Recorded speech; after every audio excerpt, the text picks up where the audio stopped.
Débora, a gente vai passar agora para o noticiário internacional, falar sobre a guerra na Ucrânia, a guerra no leste europeu. A Ucrânia diz que aceita uma proposta dos Estados Unidos para um cessar-fogo de 30 dias no conflito com a Rússia. Mais uma vez, quem vem conosco ao vivo é a Mariana Jangiacomo, ao vivo de Washington, para trazer os detalhes desta informação, que, se for de fato, se confirmar, é o primeiro passo mais concreto rumo a baixar a temperatura desse conflito que já dura mais de 3 anos, Mari.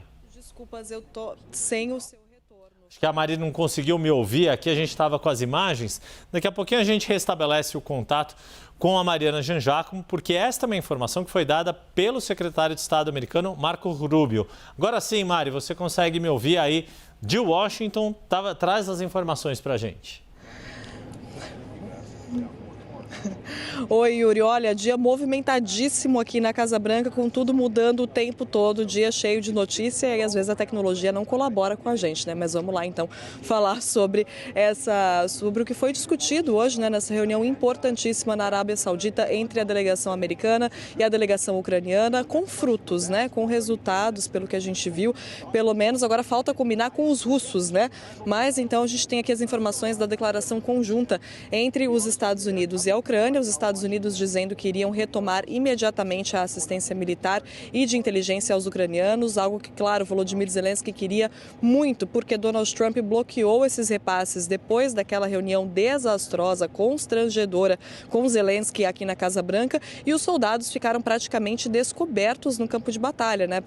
Praticamente sem defesa aérea. Então, os Estados Unidos anunciaram que depois dessas conversas iriam retomar imediatamente o fornecimento desse tipo de ajuda militar e de ajuda de assistência de inteligência também.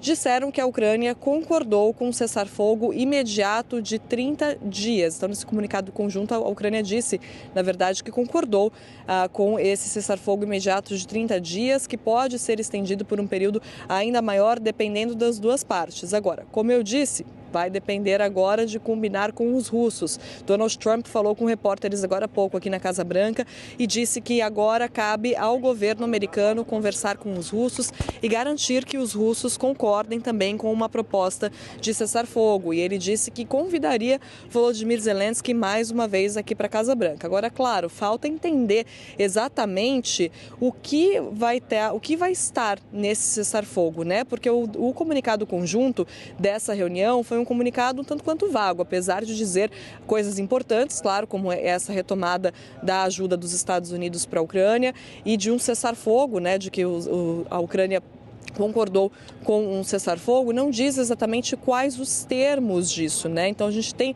claro, a questão dos territórios ocupados pela Rússia, não se sabe como isso vai ficar. O comunicado fala também em soltar prisioneiros de guerra, em devolver as crianças ucranianas que foram levadas também. Então todos esses são pontos importantes, mas ainda falta esclarecer outros detalhes e ter a posição da Rússia também, a Yuri e Débora. Mari, Débora falando contigo, e isso acontece exatamente no dia em que a Ucrânia lança o maior ataque de drones contra Moscou. Quais os detalhes você traz pra gente?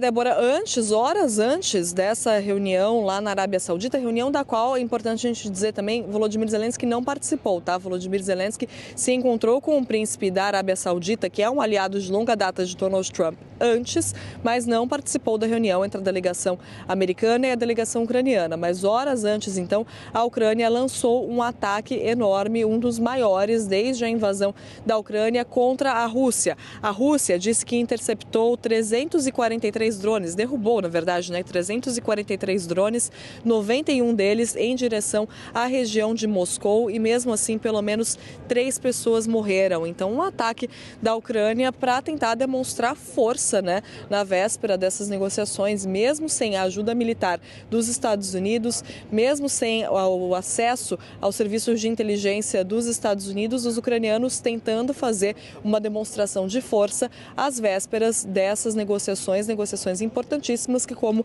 a gente acabou de falar, renderam frutos, né, aparentemente. Agora falta saber se a Rússia vai concordar com tudo isso, quais são os exatos termos desse cessar-fogo. E outra questão ainda, Débora, a questão do acordo para a exploração de minerais da Ucrânia. Na declaração conjunta também, Estados Unidos e Ucrânia disseram que a Ucrânia está disposta a cooperar, que os dois países, a Ucrânia e os Estados Unidos, concordaram em fechar o mais breve possível, o mais rápido possível, o acordo para o desenvolvimento das riquezas minerais da Ucrânia. Débora e Yuri.